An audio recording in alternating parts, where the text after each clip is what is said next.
12:30. I think we are now live streaming and on Spectrum Channel 1303.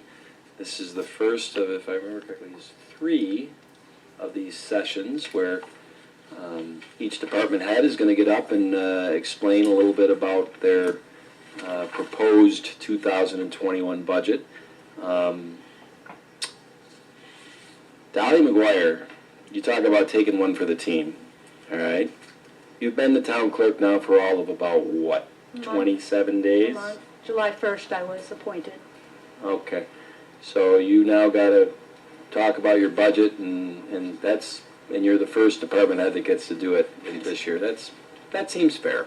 So I will, without any further ado, unless any of the board members have a question or anything, you will hand the baton to Town Clerk and Tax Collector Dolly McGuire. Okay, before I start with tax collection, I just want to mention that this year when we were preparing the budget, changes were made to reflect proper charges to specific departments. The most significant change was we're splitting the salary of the tax receiver / town clerk between the 2 departments, and also moving the compensation for the deputy town clerk from the tax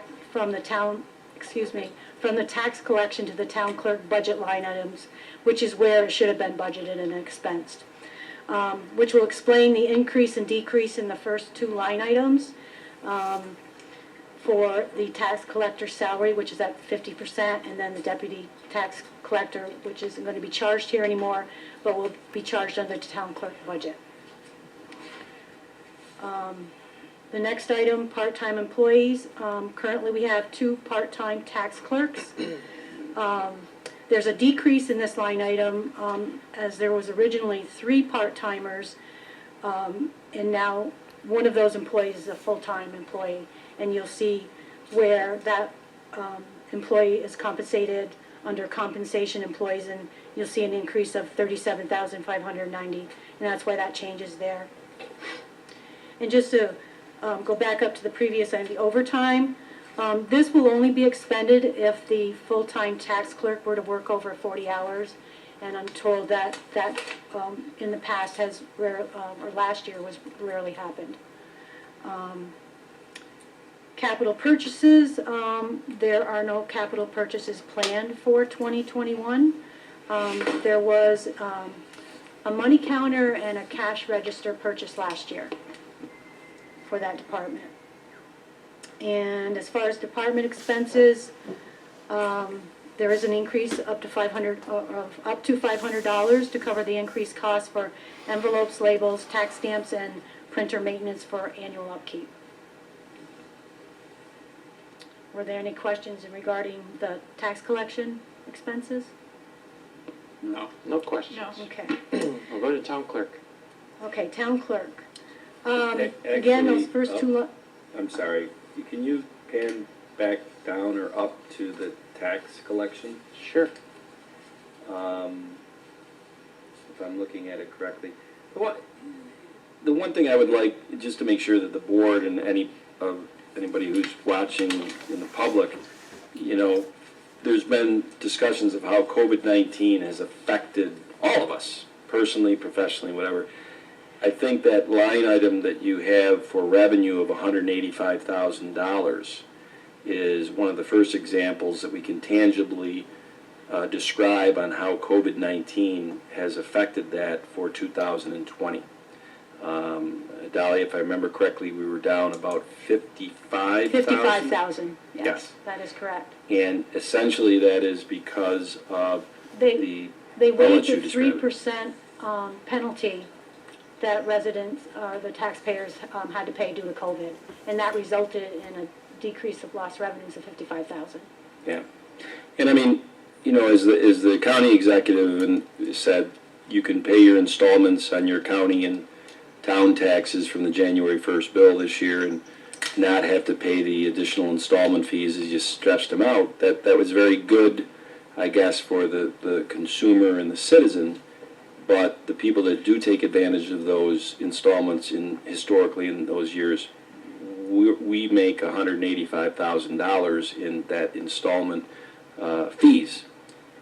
We made $55,000 less this year. That's correct. So, It was a tremendous amount of work, too, to issue all those refund It checks. was There were hundreds. yes, in excess of 400 checks, Yes. I believe. Yeah. yeah, so. Okay. Okay. Okay, town clerk. And again, first two line items have changed significantly because we're attempting to reflect the true cost of wages to the appropriate department. Part-time personnel, that consists of 2 receptionists. One works in the morning, one works in the afternoon, and they work Monday through Friday. Town clerk's personnel overtime. Again, this would only be expended if the full-time fees clerk were to work over 40 hours. And again, I'm told this is a rare occurrence, but it's there in case it's needed. Compensation employees is for 1 full-time fees clerk. We will have a newly appointed clerk effective in 2020 as the former clerk is transferred to another department. Printing and advertising, this, it was decreased. We feel that the cost will decrease, and it consists of legal notices for public hearings, bid advertisement, budget notices, and notices from other departments with the exception of zoning and planning. They pay for those fees. Postage. Postage, we are seeing an increase in the first half of 2020. This may be attributed to the increase in mailings to residents during COVID. Therefore, the proposed increase for the 2021 budget to $27,000 may not be enough, and we'll watch that closely as we move to the end of the fiscal year. We anticipate no changes in office supplies. Records management, we anticipate no change, and these funds are used to keep the records storage facility and the management of town records in order. Machine expense and contracts. These funds are used to cover the cost of support and maintenance of the town clerk software, the copier, and postage meter. In addition, it also covers the cost and support maintenance of the Laserfish software, which is used by all staff, not just the town clerk's office. Subscriptions and publications, no changes there. I'm told that this covers the cost of the general E-code, which pays for the town code to be on our website. Conference and transportation, we anticipate no change there. Depending on COVID, if we'll be able to attend conferences or not, time will tell. Easy passes, this is the cost to actually purchase the easy passes, and then our funds are recouped when we sell them.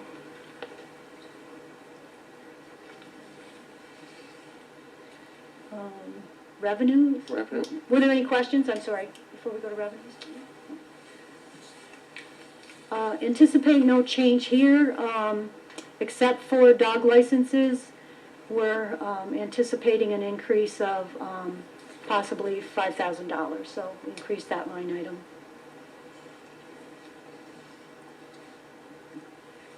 Okay. There's no questions, I'll move on to elections.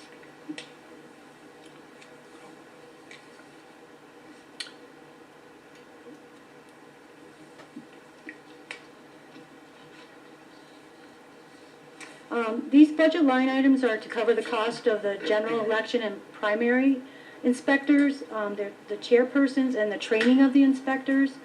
The town is reimbursed 100% from Monroe County for all the costs with the exception of the town highway labor. The highway labor is for the delivery of signs to the polling sites, and this is billed to the town clerk from the highway department. History has shown that cost has been right around $1,250. The increased cost to this department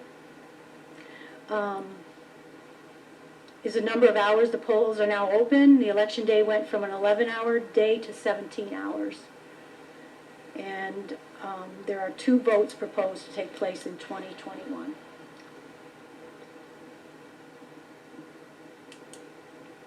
questions? They work a 17-hour day? That's what I'm told. Wow.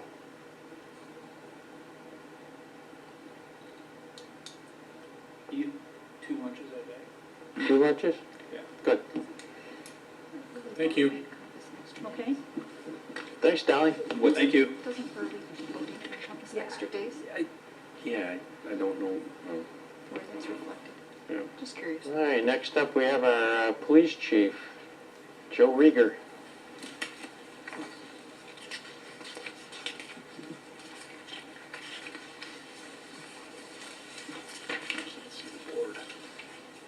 Oh, Where'd you go, Joe? Hi, Joe. hey, Chief. Hey, Joe. I just can't read it. I guess some of the expenditures for this year would be, I'm looking for 2 Explorer police vehicles.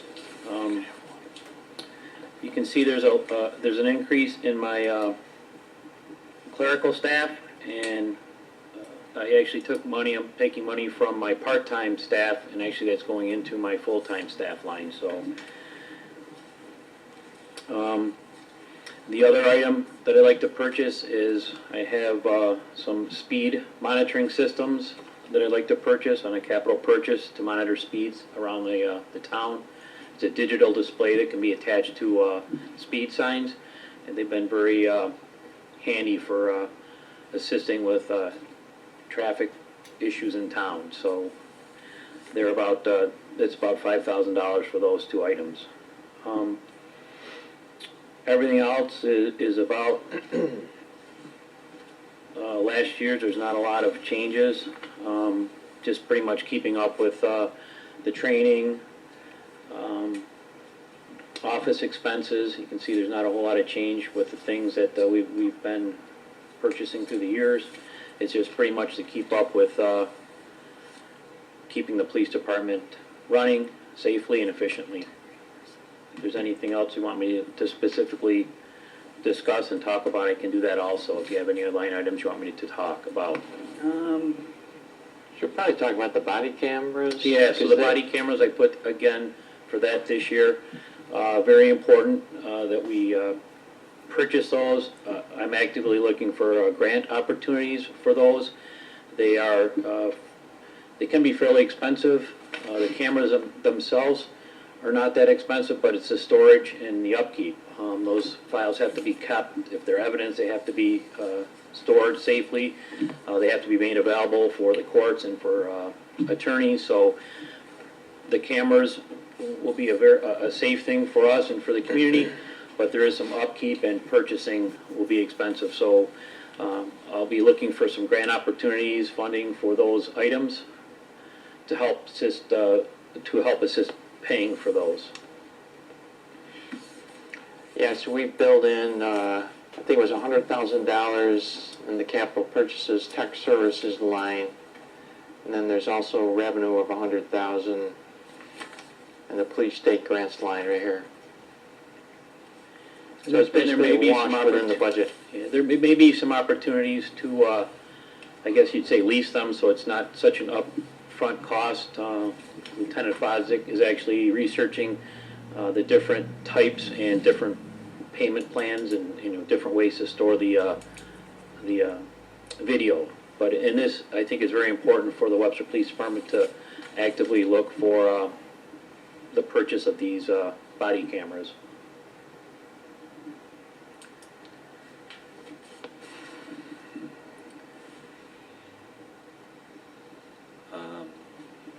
Does any of the other board members have any questions? School resource officers overtime is doubling. So that's reimbursed from the school district. If the Yeah. school district asks them to help out with, like, say, a football game or Right. an after-school activity, we actually will be reimbursed from the school district. So those are, that's in the line item, but it should be in the revenue side also. So I did budget, $5,000, I couple think. $1,000, $2,500 for that line, but then it comes out on the other end because we do get reimbursed for any time the school district asks us to provide school resource officers for their events. Thanks. Yeah, you can see right here, this line, in 2020, we budgeted $235,000. For 2021, we've cut it back to $216,000 because there's one of the officers is going to be switched out, and the officer's Yes. going to take Right, The that's new right. SRO is Yes, lesser pay grade, Triple. so we won't get reimbursed as much.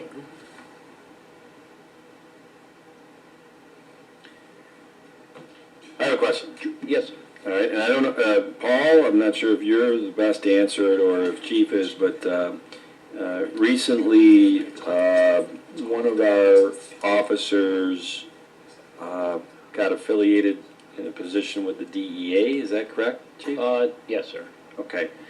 And one of the aspects of that is that if there's certain seizures of assets, cash, things of that nature, that the town could get a much larger portion than in the past.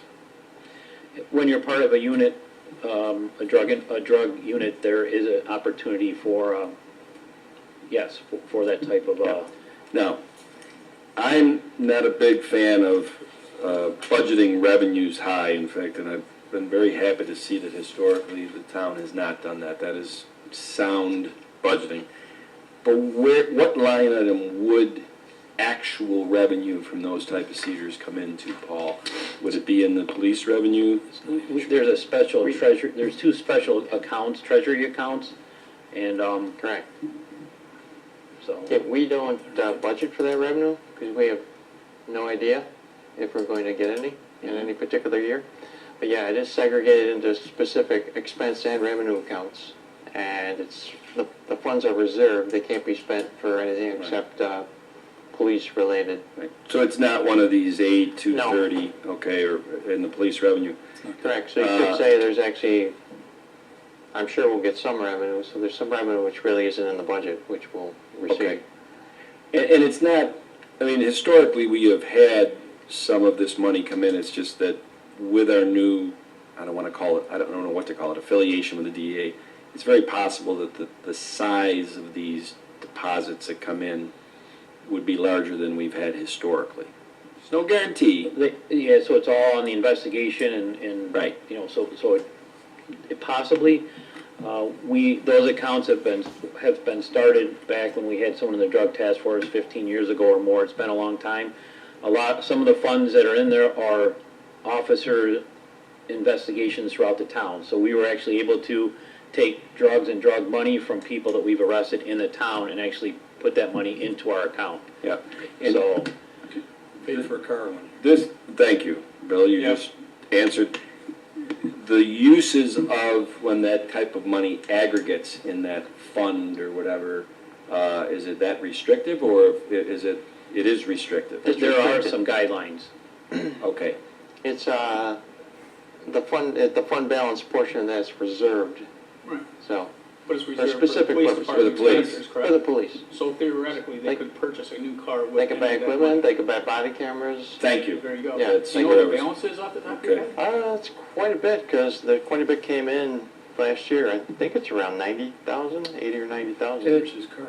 There's your It car. may be, someplace around there, we can look that Yeah. up, but that was all, Camera's right there. that was money that was, so when the money gets put into an account and then the government has to say that it can be seized and taken, so most of that money is from seizure within the town of Webster, because that money Sure. is from people that have been in the drug task force. We have not had anybody in the task force in several years, so any of the money that's been seized as of late have been from police arrests in town and seizures. Okay. So, And I'm just trying to, I mean, because obviously, well, the budget that we're going over right now, I think all of these line items that we just went over on expenses, unequivocally, irrefutably, are subject to the 2% tax cap.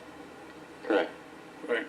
If you have $100,000 sitting in a reserved fund and you use that money for restrictive purposes of police-related items like an automobile or like body cams, does that expenditure out of that fund hit the tax cap? Well, we've kept it off the books, not off the books, but out of the budget, because we never know. It's on the second set of books. Yeah. I gotta tell you, that's a... well, every year Yeah, we have an audit, Yeah. and I get, pretty much, we haven't really spent much money, if anything, out of that fund. Yeah, we have to So- report it. Pardon? We have to report. Every year we report, I have to put down what we spent and then state. collect So we have not used much of anything in out of that account. So anyway, we've left it out of the mix of calculating the tax cap, because we don't know what we're gonna receive, and we really don't know what we're gonna spend. Totally understand. And I mean, it sounds like it's a Had no fund effect. balance, tantamount to a fund balance. So Yep. if you use money out of it, it's not in the budget that is subject to the 2%. So it's a, potentially, and I'm just saying that, you know, in the future, depending upon how this relationship with the DEA evolves, that it could be a funding source outside of the tax cap for certain needs and wants of the police department. Sure. Is that a safe statement?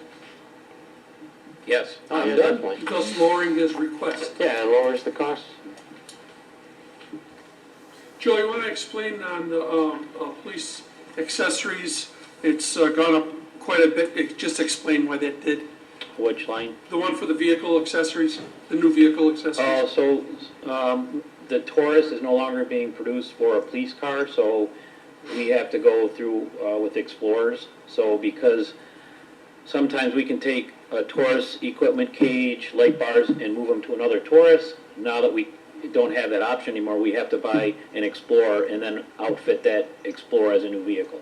So that's why I think it's $96,000 under the vehicle expense line, and that's because we were going to, we're looking for 2 vehicles, but we had 3 in there originally, so we would basically have to parts out 2, and one of the vehicles would be, Yeah, it's gone from 5,500 to 21,000 yeah.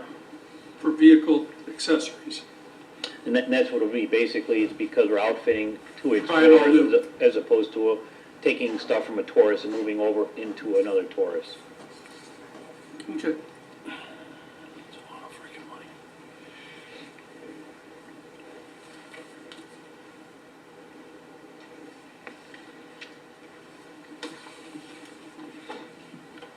And I guess one last question, and I think I already know the answer, but never assume anything. The payroll numbers in this are estimating the 2% cost of living adjustment, even though the police union contract is not done for 2021. That's correct. Okay.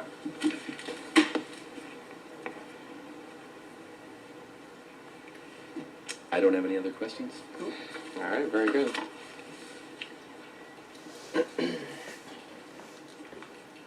Thanks, Joe. Thanks, Chief. Thank you. Thanks, Chief. You know, when I saw that Paul was third on the list, I was very confident that, boy, we're gonna get a, really clear, concise, from the finance director, but then he says that we have a second set of books, so I don't know if I want Paul to get up there. I'm a little concerned now. Which set should I talk about? The one that gets audited. Yeah. All jokes aside, the only set. All right. So I'm Paul Adams. I'm the Director of Finance for the town. I'll just go through this up here. You see the budget starts out with various salary lines. I have a very good staff. I have a senior account clerk. I have a payroll supervisor, and I have an accounts payable clerk. And I have a town accountant, who's actually Sandy Stringer. I'd like to say in about 2 weeks, Sandy Stringer will have been with the town for 30 years, Wow, Wow. coming up on it. how So lucky she's- we are. Mm-hmm. Yep, so she's a veteran. She's got all the answers. She knows So, where the third set of definitely have a books good are. staff. We had Dolly working for us too, but then she decided to become the town clerk. She was helping us on a part-time basis, so if you see that second line, which has now been moved down to the 4th line, those are wages that were set aside for part-time help to, basically she was assisting mainly with payroll, but I had her on a number of special projects as well, so she was very helpful. So at this point, we haven't decided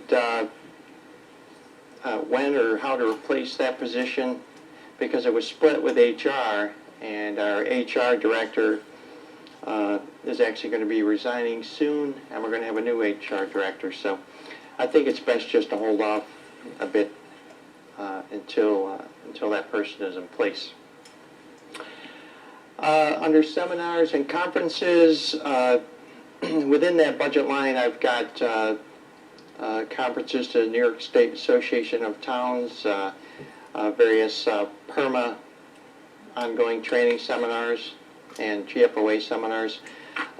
This, I guess, is assuming that we would be back to traveling to these various conferences, and at this point, who knows?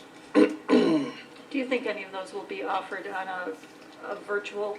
Oh, yeah, everything's been virtual this year. Yeah. Okay. I did go to the Association of Towns, which was very good, but haven't left town since. Right, That right. was in February. That was right before everything hit. It was in New York too, by the way. Mm-hmm. Have the fees for those virtual seminars been less than if you were to attend? I mean, obviously you don't have the travel expenses. But Yeah. Are the Yeah. registration fees similar? Yeah, overall the costs are way less. Okay. Yeah, so. Next item on the list, financial consultants. That's in there for $10,800. The town uses, or has to use, actuarial services in valuing some of our post-employment benefits. That's to comply with some of the GASB requirements. We pay a consultant for HRA and HSA administration, and we use Municipal Solutions for some of our debt consulting. Basically, in the last few years, couple of years, we've gone out for a bond anticipation note to finance various capital projects, so they help us with that. And when we eventually roll those bond anticipation notes into serial bonds, they help us with that in conjunction with Harris Beach, our legal firm. Office supplies, about $5,100. That should stay flat year to year. $1,300 for a machine lease. That's just a small copier that we utilize within the finance department. Then we have various software license fees. The town utilizes a product called Munis, which is produced by Tyler Technologies. We've had it in place 30 years, since 1990. It is very good software. It controls, the general ledger, the budget, accounts payable, purchase orders. We used to do payroll on it, so it's got all our payroll history in there. It's also used for capital projects and various reporting functions. So I'd say it's not inexpensive, but in my opinion, it's worth it. The next line, 6750, that's the annual support agreement with Tyler. Then if you skip down to the very last line on the screen there, the payroll service, the 40156, the town is currently outsourcing its payroll function to Paychex. And that, of course, comes with a price because they're providing software and a service. I'm currently actually evaluating whether we should continue with Paychex, possibly go to another provider, or possibly go back to Munis. Things were working pretty well with Munis, and Paychex has created some hardships, but it is a good company and it's a good product. You just have to figure out how to work with it. So we'll see where that goes. If we do end up making a switch, I'm hopeful that this dollar amount will cover the conversion and the switch back. I do have some pricing from Tyler, but at this point it's a little bit up in the air. There's some more work to do to figure out how much it would actually be. Then the last line, which we don't actually see on there, is the audit and accounting services. We budget $33,500 per year, and that includes our annual audit, which is performed by Ray Wagger and Company. It's a division of Mango, Webster, and Barr. So they actually do an annual audit of our complete financial structure, and they do agreed upon procedure engagements for the court, the town clerk, and the receiver of taxes. And that's less in scope than an audit. Basically, they're doing some limited testing, they're giving it a good look, and they're more or less evaluating the internal control structure. Since there are a lot of dollars flowing through those departments, it's worthwhile to have an outside firm take a look at it. So that's it for finance. Any questions in regard to finance? Nope. No. Okay. Thank you. Thanks, Paul. Okay. I could cover HR as well. If you wouldn't mind. Sure. Let me switch the screen. I'll be right back. I assume HR is personnel. Personnel. Personnel, yeah. Yep.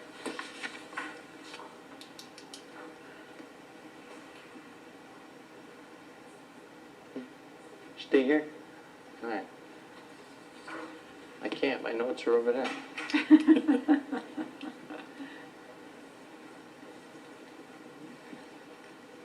It's probably an issue because I have a microphone on me plus the other microphone.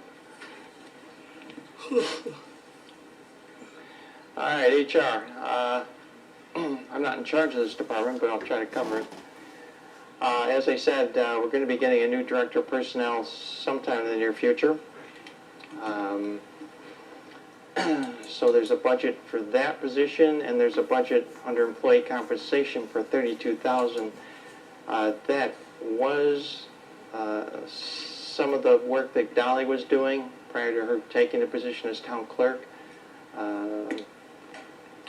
So we've left it in at 32. It's going to be determined whether we just go with a part-time position for that department, or whether it's going to be a full-timer that would be fully dedicated to HR, or it would actually be split, possibly between HR and my department. Capital purchases, nothing big there. We put $1,000 in. I don't think there's anything specific other than some furniture and equipment. Safety, safety and department head training. There are various training sessions that are held throughout the year. Some of those are outsourced, so there could potentially, and sometimes there's a cost associated with those training sessions. The HR consulting, we've been utilizing HR Works. Since the HR has been essentially a one-person department, we've been using HR Works to supplement, to provide guidance and to also help us with certain projects such as the employee handbook, which I don't think is finalized yet, but it's been worked on now for quite some time, but I think it's close. Personnel legal expense, that would cover the cost of an outside firm if we had an issue with maybe an employee that was challenging something, or some other case. So we've got that. Labor negotiations, in 2020 we budgeted $4,500. In 2021 it's $0, because we're not expecting to have any contracts to negotiate. We're currently negotiating the police contract, and hopefully that will be concluded well before the year ends, and there should not be any expense next year. Then employee, the next couple are basically flat year to year. Under employee recruitment, this covers basically cost to advertise. We have used Google and a few other sources to try to get the word out for certain employees, certain positions that we're looking to fill. So there's a small cost to that. Employee wellness, there's a wellness fair, which we normally would have on an annual basis. We didn't have it this year, but expect to have it in 21. And there's some other other costs built in there to promote overall employee wellness, other than the fair. And then background checks, or we require background checks on all new hires, so there comes with a cost. The cost of those checks has gone up in the past years, so we bumped up the budget a bit. So that's about it for personnel. Those are background checks. Police department? No, we use an outside Everyone firm. we hire. No, but who does it? HR. Well, Carol actually coordinates It's it, a firm. but there's an outside firm. Yeah. Huh. for some reason, assumed the Yeah. police department would do that. Is that some of the human resource consulting? Do they do that? Oh, HR Works? Yeah, No, they don't do that. okay. No, I don't recall the name of the company that we use at Do the you moment. know why there's a significant increase in cost to that company this year? I do. Okay. Yeah, we know.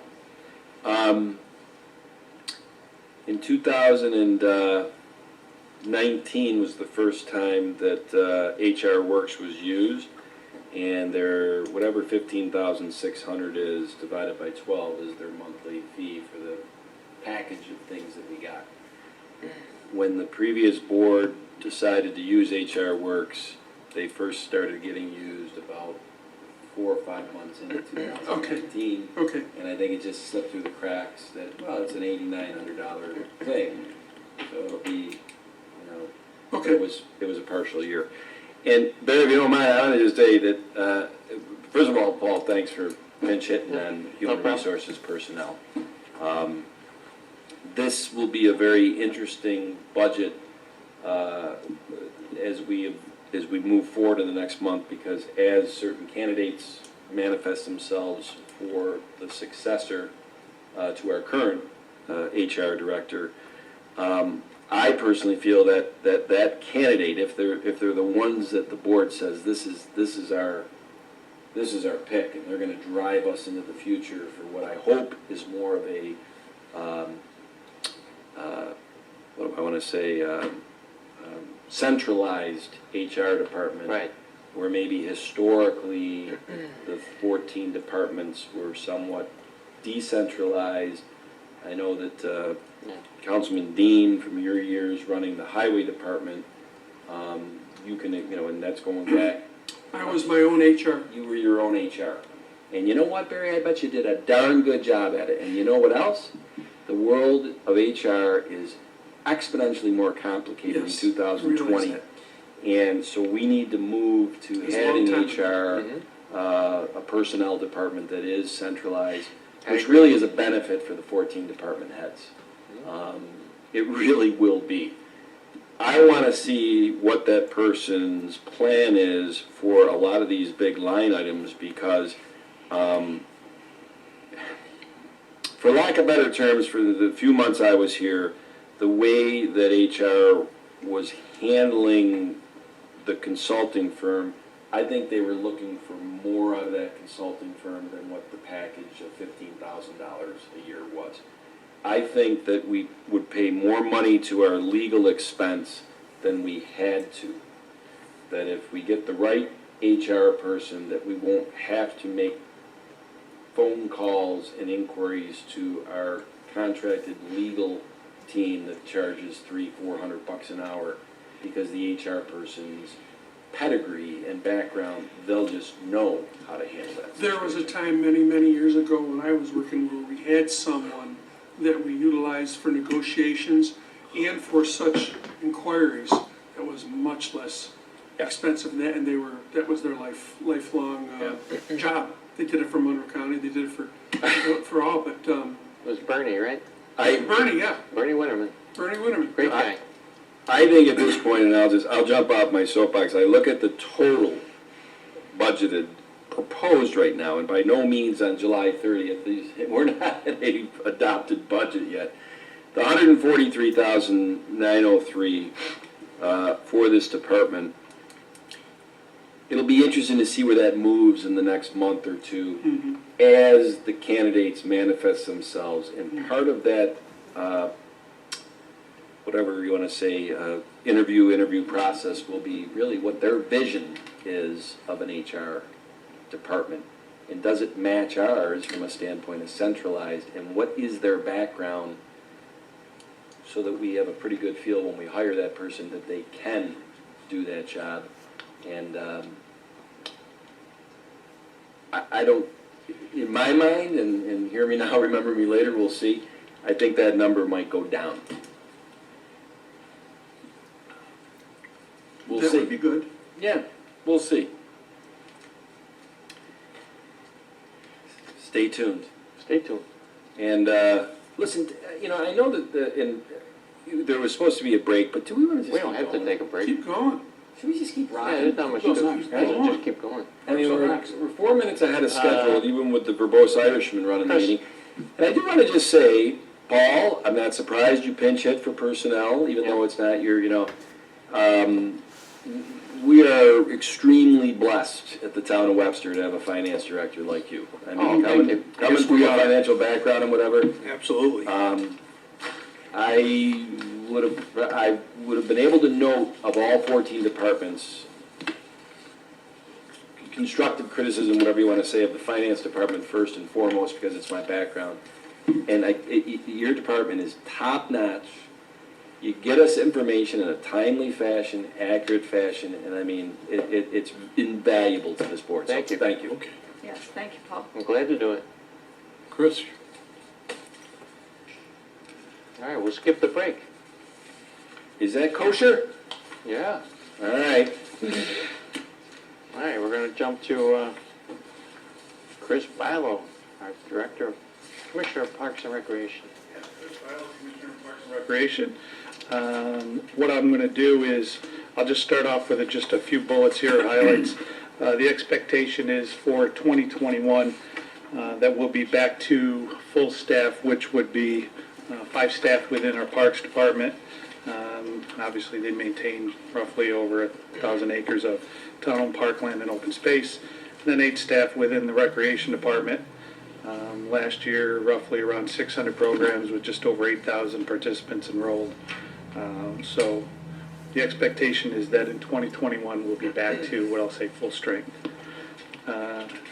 So from an expense standpoint, some of the first Wanna line start in items. Recreation? Yeah, we're in should be 6772, or you're in 7020. So we'll go to 7020. So some of the things that are in here outside of, like I just mentioned, in regards to the staffing lines, 10094, which is our part-time cleaner in the building. That expense, I'm hoping we'll be able to stay right around that 14.5 number. Obviously, with the way the building needs to be cleaned during the day, with the anticipation that we're going to be open, that's obviously a very critical position that we have as we enter 2021. So Chris, we utilize an employee plus we have a service. Correct. So Okay. the service, which I'll get to in a moment, that's in the evening. This is for what would be called sort of a day porter. Obviously, throughout the day, cleaning bathrooms, hallways, touch points, those kind of things. It's been obviously quite busy since we opened with summer camp. The fitness center has their staff, which obviously does the cleaning, but our proposal is once we do reopen, this day porter will be also responsible for some of those downtimes when we do have the fitness center closed throughout the day to do some deep cleaning.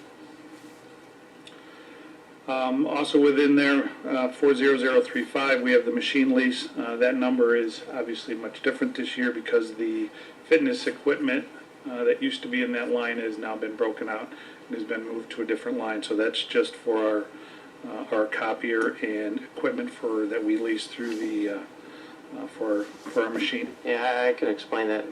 That one is actually a capital lease, so it's accounted for as a debt item, which moves it to a different expense category. So it's still in the overall budget, it's just in a different spot.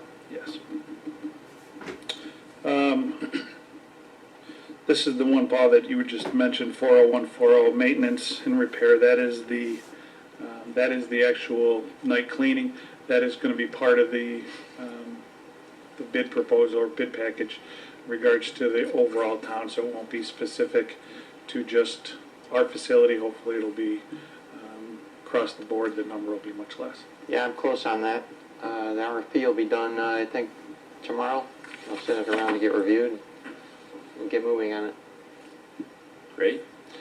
Within there, 40213, which is listed as promotional material, that number has gone up a little bit, and that was done as the anticipation going into 2021 to try to promote what we do in regards to programs, events, the fitness center, having some funds available to be able to offset some of the costs so we can do some additional promotion for the different things that the department does.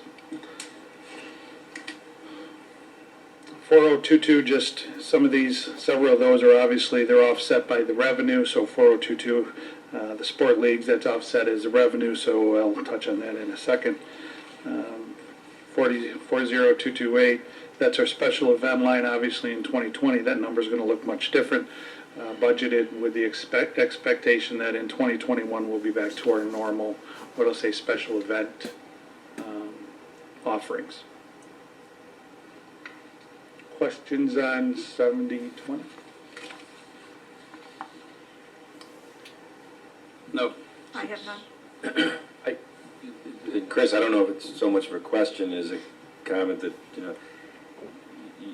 so much of these items, if the revenue is down, so will the expenses be in 2020? Correct. Yeah, there's a number of these that if you look, they'll be, the expense for this year will be much less, even in that special event line, obviously. Okay. So will the revenue. All right. From a revenue standpoint, make sure I get the right.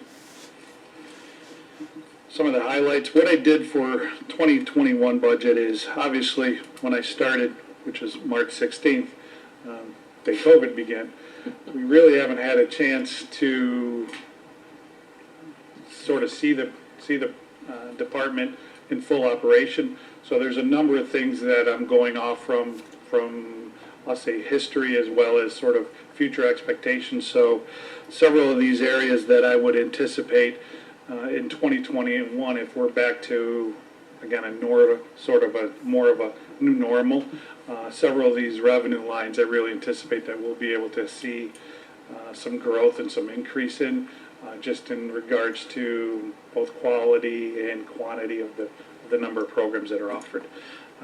Like I said at the beginning, roughly in 2019, our overall program base was through Rec Track was somewhere in the 600 range. My hope is that we can increase that as we get into 2021 in a more normal process. But just some of these, just from a highlight standpoint, 2003, which is our programs, which is offered by Rec Staff. That's one of our biggest, obviously. That also includes summer camp program.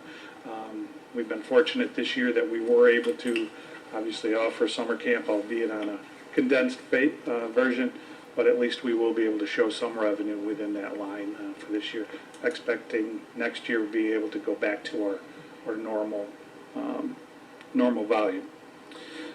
2004, which is our programs for subcontractors. Again, this is for anybody that comes in that is a subcontractor for us, with the expectation that we'll see maybe some increase in this as 2021 goes through. Sport leagues is a unique one. It's sort of a difficult one to gauge. A lot of it is based on obviously what the seasons are going to be this year. As an example, again, non-COVID related, our summer softball league, which you would expect to have sort of taken a hit, actually has been relatively successful. So the expectation is in 2021 we'll see similar numbers, if not again, from an increased standpoint. And then 2002-045 is the membership line. Kind of ties back to what I was saying earlier about that increase in promotional material. We've had several discussions about how we can increase exposure of that fitness center to sort of drive up and maybe get some additional members as well as people participating in programs, fitness programs. So we've started to see some initial positive feedback as that goes, and my expectation is in 2021 we'll continue to be able to do that. Are we, okay, you do have them all listed. I'll go down. Yep, 230, go back up. 230 is the county revenue. There's two line items on there. Expectation is that that'll be there. It's not a guarantee, but the expectation is that those two revenues will be back. Park. Okay, parks. Any questions on the revenue? Sorry. Yeah, and Chris, only that along the lines of Dolly McGuire and Clerk, when we talked about the COVID effect of the installment fees that the town usually gets on the county and town taxes, that we lost due to COVID-19. Your department's fitness memberships, which at 200,000 a year run about 17,000 a month. Yep. We have not been able to charge those members since March. So Correct. we've lost March, April, May, June, and at this point, July, 5 months of that, because the rec center is closed. Because of the fitness center aspect is The closed. fitness center, Correct, yes, yeah. Yep. And that's real lost revenue due to COVID-19, and, you know, those are the things that we're sitting here in 2019, or 2020, trying to keep a record of. Yep. And as Paul Adams will tell you, this, you know, as we keep records of it, it also has an effect on how we look at the 2021 budget. Yeah, we've tried to keep, and I think we've done a great job of tracking not only lost revenue that directly related, but also from an expense standpoint, anything that was directly related. So, you know, any of the refunds or any of the programs that were canceled, or lodges that need to be refunded, everything was coded in our system. So we're able to track exactly how much lost revenue was directly related back to COVID. Thanks. So 7110, outside of, I'll just highlight some of the larger areas, just so there's some detail on this. Again, outside of the compensation piece, so we'll go down to 20059, which is the capital improvement line. That is set aside. The plan is we were hoping we might be able to do it in 2020, but again, based on funds and the expenditures, we decided to hold off and budget it for 2021, which is recoding of the parking lot at the recreation center. It was last done in 2017, and the recommendation is that we have that seal coated every 3 to 4 years. So we'll be right at that point. So re-seal coated and relined next year. The next item down, 20063, capital improvements from an equipment standpoint. A couple items that are in there. One is the Kubota that was recently purchased. We're going to be purchasing a plow for the front end of that, so we'll be able to assist with and open the facilities quicker in regards to sidewalks, easier access. But we've also had discussions that will now be able to be used to plow at North Ponds and also at Chiota, the trails, so people will be able to have access to the walking paths, et cetera, even in the winter. So that'll be a nice implement. And then we also have a new truck. We are sending 2 of our vehicles now from our Parks Department are going to go to auction.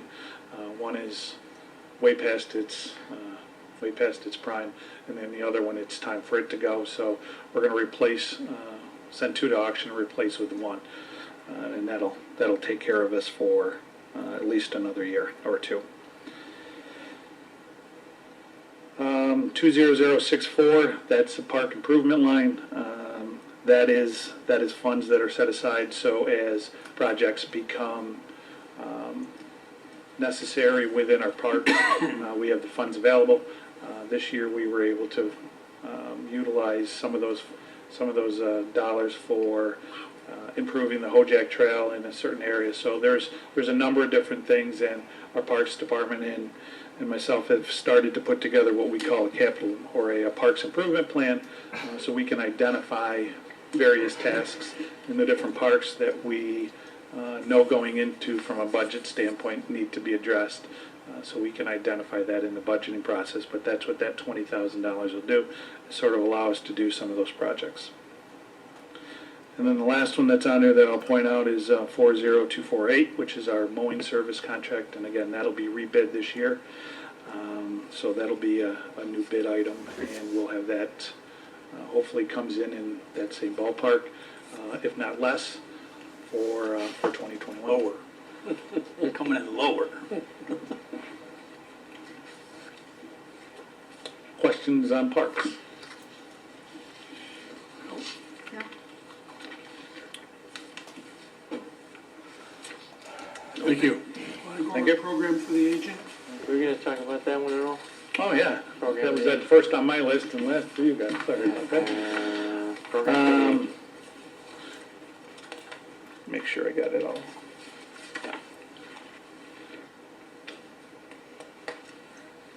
So from outside of the staffing, the real two main areas that are on there, equipment, which is 6772-2000.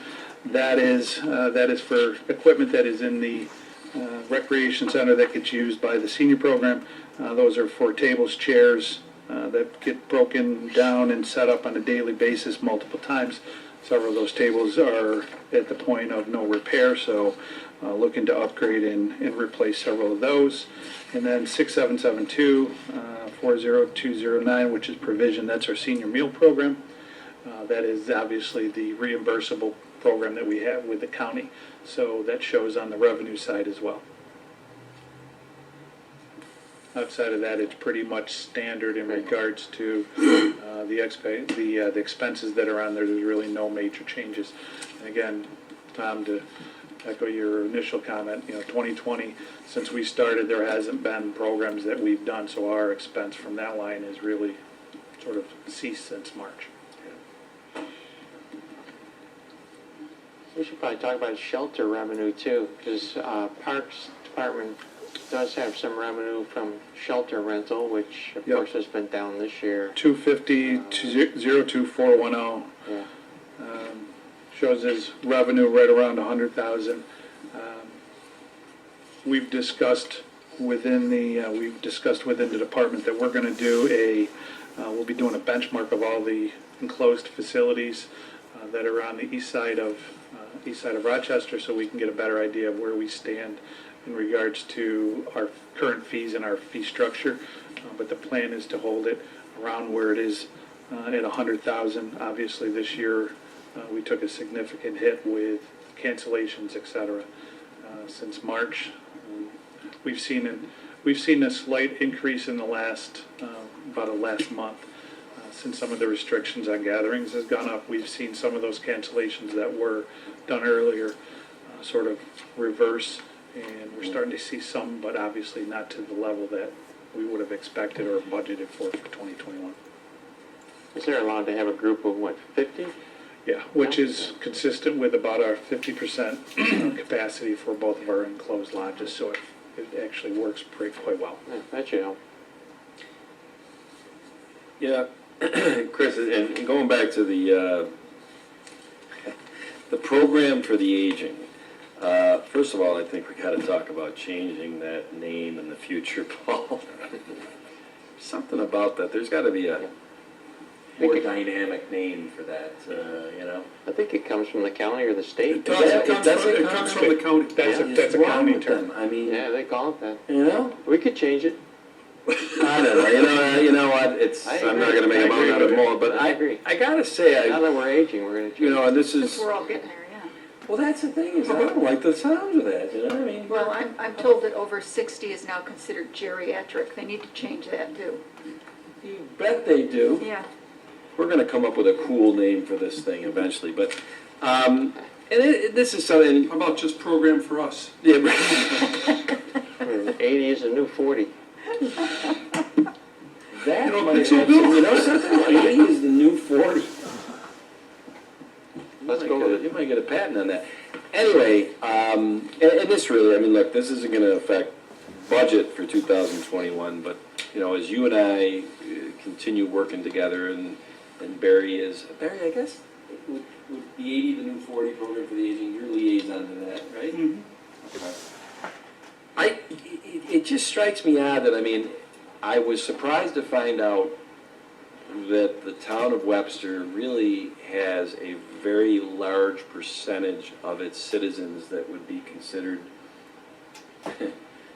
aging, geriatric at 60, or us, or whatever you want to call it.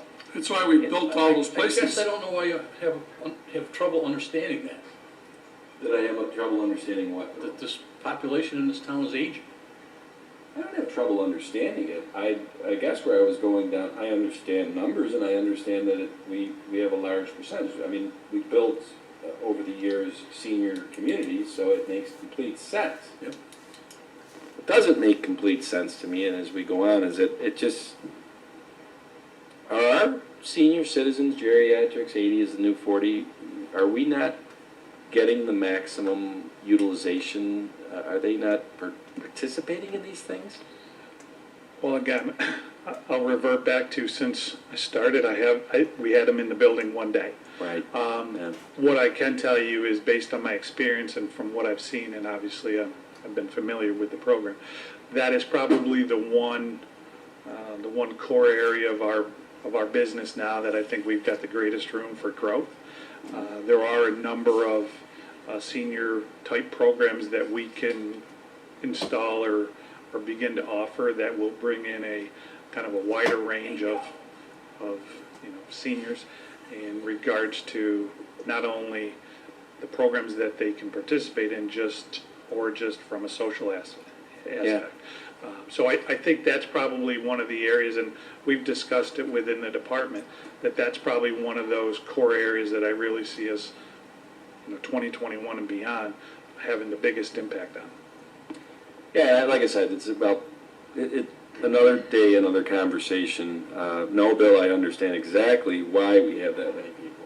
It's gonna get bigger. I don't know enough to be dangerous about, like, maybe the facilities like Monarch have, it's a country club, and they don't need to come to our town services for the 80 is the new 40 because they experience them all at their community.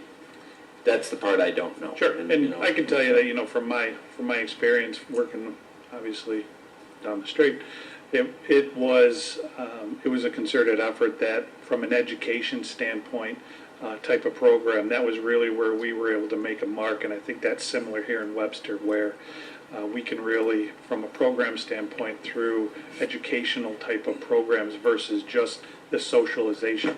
That's obviously a key component of it, but I think from an educational piece, that's really where we'll be able to make an impact with regards to the number of programs and the varying degree of types of programs that we can offer. And that will draw people in, whether, they offer it at their, current facility or not. I think that's really gonna be the draw. As we've talked so many times about the numbers of people that we don't reach, Yeah, they're a part of that absolutely. group of people that we just don't reach. And that's part of the reason why, from a communication standpoint, looking to have an emphasis in 2021 on really sort of getting the word out in regards to not only who we are and what we are, but also the programs, and by increasing the programs, that will help, so we can reach more people, hopefully, not only, families and younger, but also the seniors. When you look at doing new programs, would you also consider certainly looking to these other facilities to see what they're offering so that we're not duplicating efforts, Absolutely. but then Yep. doing something more unique? Yep. Again, it's all about finding sort of your niche in regards to what you can do and what you can provide to the community. And this is a big enough community that there's a lot of areas that haven't been touched yet that we'll be able to. Once they come back and start eating, you'll see the numbers go up. On the average, I think it would be, on a normal day, would be around 50 people. Numbers especially for lunches have been down, before they've been slowly dropping, and around 20 to 30 was considered, I'll say, more on the But I edge. can tell you on days like St. Patrick's Day, Now, special events, absolutely. all three of those rooms were Yes. open and full. Really?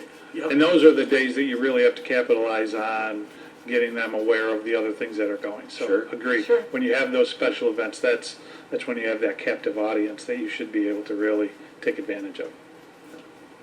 Okay. Thanks, Chris. Thanks. Thank you, Chris. Cable. Is that what this is called? Cable? I guess. And she comes out from behind the white curtain. Our own Wizard of Oz is now at the podium. Podium. This will be short and sweet. The only thing that's changing is the new line for website design, and that's not new to the overall budget. It's just a transfer from the IT department to my budget, because I'm doing all the website stuff now, so between Steve and I, we figured it was the best way to just move it from his budget to mine. So, it's just a direct transfer. It's not a new item to the overall budget. So other than that, everything else stays the same. The revenue, the Cablevision fees, that's slowly decreasing year to year as more people drop cable and switch to streaming. That number will keep decreasing over the years. It's an issue that every town is looking at that has a cable channel. We meet regularly as all cable directors to go over, what to do in the future with that line item, but it is something that we are watching year to year as it does decrease. Yeah, we left that at 550,000. I think we actually collected a little over 600,000. Yeah, I think we get the numbers in March, so it's Yeah. usually every spring that we get the new numbers, so, So we're hopeful it stays at 550. yeah. I mean, it's not rapidly decreasing, but it is decreasing year to year. So, other than that, everything else stays the same. Thank you. Thank you, Karen. Well, we're not gonna let you off that easy Thanks, just Karen. yet. Barry brought up before, when we were talking about the 80 is the new 40, or that the senior communities are the ones we have the hardest time getting through to communication-wise. They're part of the people we can't get to, that's And- for sure. And I'm telling you, Karen, having her under cable access is not doing her justice for all the things. I say it's No. communications.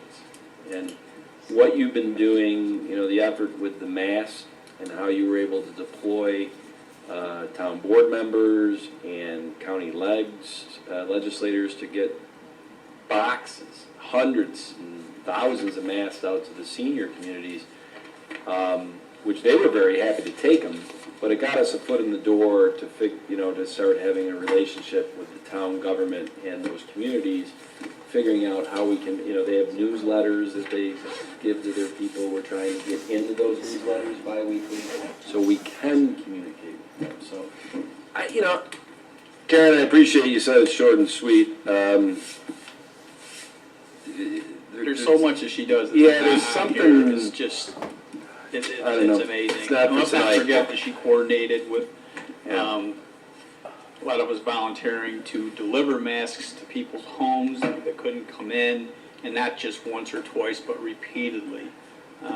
She was looking for volunteers and got volunteers, but she takes the phone calls coming in and gets the addresses and, writes the addresses down, maps, and I mean, there's a lot of coordination to these things, and it's the more I learn and get to know Karen and see her at these different functions, it's just phenomenal, the amount of things that she does that do not come under the title of programming director. They really come under the title of community liaison. Absolutely, That actually would probably be a better, yeah. and, And you've done a remarkable job, and we're all very grateful. yeah. And this is not a sit here and let's pat Karen on the back conversation, as much as it sounds like that. I'll go to the boring end of this, is that people have heard me say in the first 7 months ad nauseum that we need to build an organization structure that isn't so much dependent on Mary and Jim, the person, but on the title and the duties that fall under that, because that's the type of structure that can have continuity and succession into perpetuity. We are becoming too dependent on Karen to do things that really are not in any organizational structure that I have seen at the town.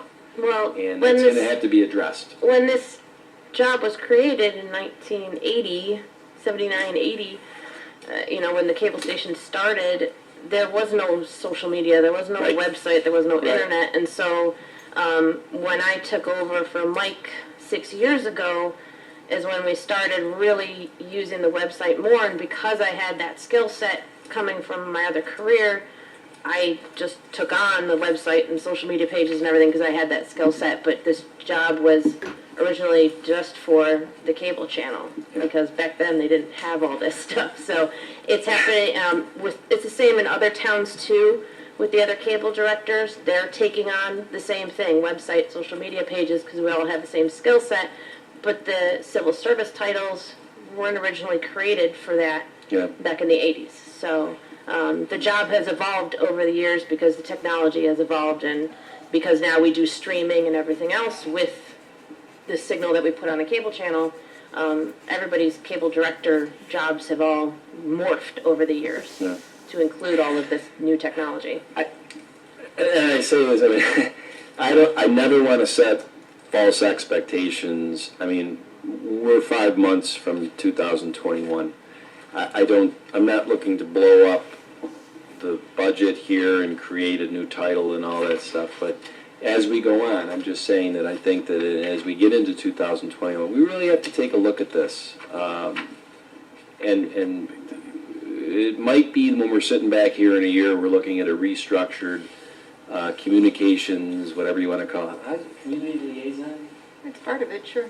This is very good, by the way. I couldn't, yeah. And how that structure looks, and then how it is budgeted for as you go into 2022, I don't even know.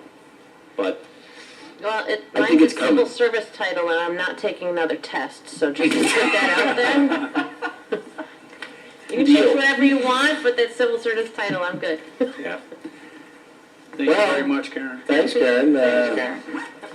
Unless there's anything else, are we done for the afternoon, evening?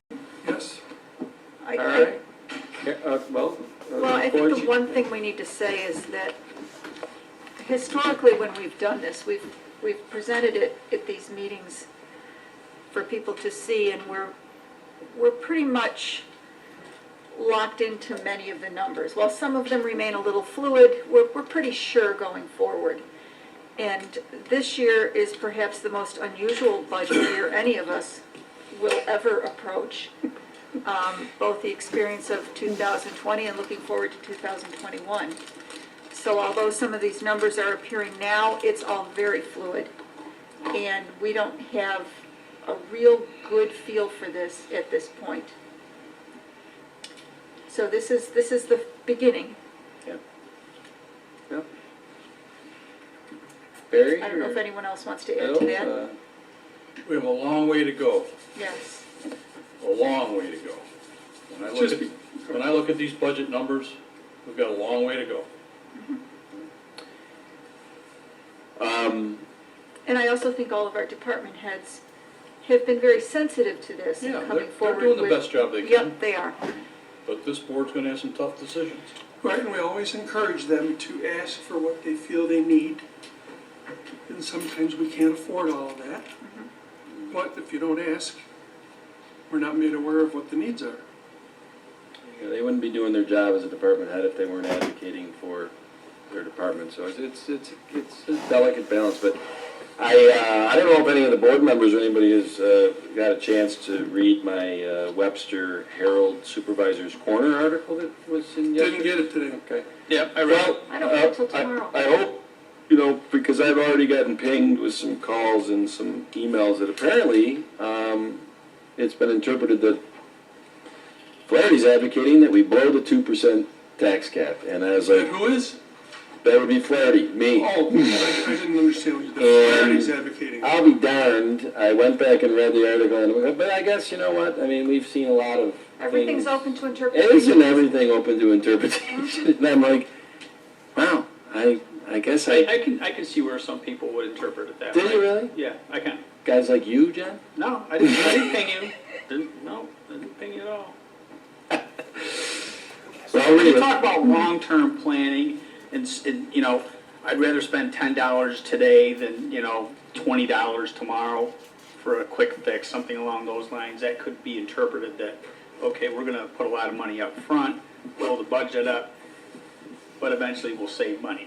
I understood what you're saying. It makes a lot of sense to me, with some of the experience I had with the sewage treatment plant in Webster.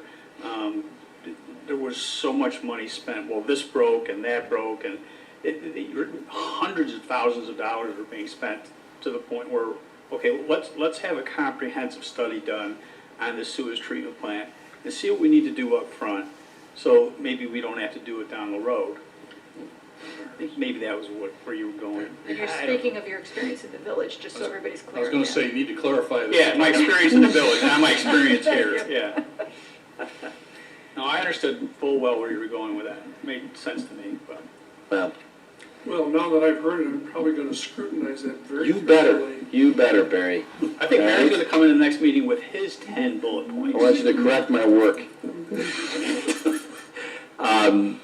But I've said to the board members, I've said to the department heads that there's really three categories in my mind that make this an interesting budget time, and it's the balls in the air that have nothing to do with COVID-19. And there are some interesting things going on. That in the next month or two, how they pan out might affect how the board looks at the 2021 budget. And then the other two categories are the unknowns from 2020 due to COVID-19. And we discussed a few of them here tonight, the loss of revenue, Right. $55,000 at the clerk tax collection office and $85,000 to date from the rec center for the gym not being open. These are things that we are getting information on daily, that we might have a federal stimulus package that helps us with, or the county has $130 million, maybe we'll get that money. It's just who knows. And then you just got the unknowns for 2021. And what we don't know on July 30th, and I really hope this never comes to fruition, but if in the next couple months we're asked to go back inside. No, don't even mention You know, that. and I'm just saying. It's a possibility. That Well, would be that's- horrible. It would be horrible, and Many we're fronts. sitting here trying to do a 2021 What? budget under the assumption that COVID is over by then. And I'd like to think it will be, that 2021, and even in our presentations tonight, was that we're back to doing business as normal. I hope that that's, as normal as you can, It'll be a new normal that we're not prepared for, budget-wise. And we're gonna have to move forward and make assumptions and make judgments as best we can, and Well, we certainly will be a lot, well, we were pretty darn good this time of getting 40-plus people deployed working out of their house within a week. And that was quite an effort of IT and whatever. I think we would, I don't want to end the meeting on a buzzkill, but those are the type of unknowns. It's just a lot of uncertainty. Just a lot of uncertainty, and, I know this, and I've said to the department heads, and I think I've said to the board, that we need to get a budget locked down preliminarily that definitely is under the 2% tax cap. And then, if some more uncertainty comes, I'll tell you this, if we ended up having to go back inside, we might have to come back to the table and forget the 2% cap. We're gonna be under the 2020 budget for 2021.